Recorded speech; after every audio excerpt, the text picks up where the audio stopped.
partnerships are built on communication, consideration, and collaboration. When making decisions, we should not see Cortland, DeKalb, or Malta.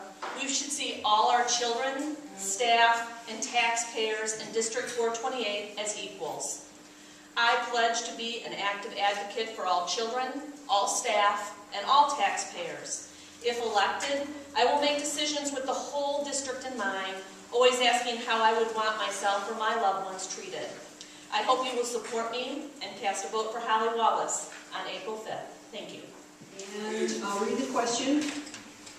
Would it be ethical to have family members working for the same school district as school board members? And you have 2 minutes to answer the question, and go ahead and state your name again so folks get familiar with your name. Thank you. My name is Colin Barnes, and as I mentioned, my wife is a high school teacher at DeKalb High School. So this question definitely pertains to me. Would it be ethical for me to be a school board member and my wife be a teacher as well? When you are faced with a decision that could affect her pay, could affect some action with my wife, let's say, or another school board member that could have family on the school board, you can recuse yourself from that vote. Obviously, I will definitely, if there's ever the possibility of a conflict of interest, I will do what is required to make sure that I abide by that conflict and recuse myself from the vote. I think, though, it's an asset to have someone that works for the district. My wife comes home and she tells me about her day. She tells me about the challenges that are facing the teachers of our community when they're trying to educate our children. That gives me a particular insight on what's going on all the way down into the weeds of the organization on a day-to-day basis. And I appreciate that kind of feedback, and I appreciate having that kind of insight. So like I said, I don't see it necessarily as a negative for a candidate to have relatives in the district, whether it's a teacher, whether it's a custodian. It doesn't matter to me. I think that is a benefit to the individual, can be a benefit to the individual because of the additional insight that it gives.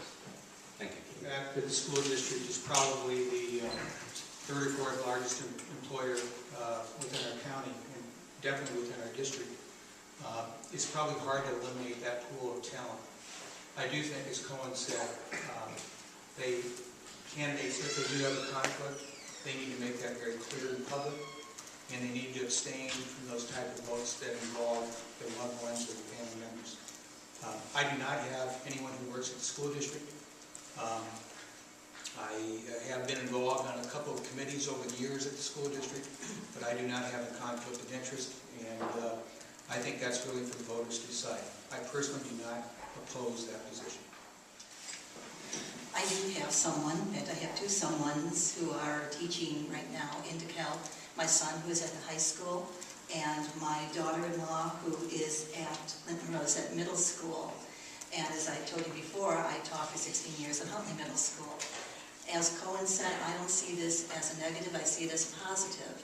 I think the only way you can make a really informed decision is from hearing all sides of an issue. And I truly believe that we need to hear from the teachers as much as we hear from the administrative staff in the buildings and central administration. You need to have all the information at your fingertips in order to decide what is best and what is going to work. And I truly believe that not only would that be an asset, it's not a necessity perhaps, but a really good thing. Again, I would recuse myself, as Cohen said, should that issue arise. I don't think that it would, because it seems to me that when you're armed with information, you're able to make those really good decisions.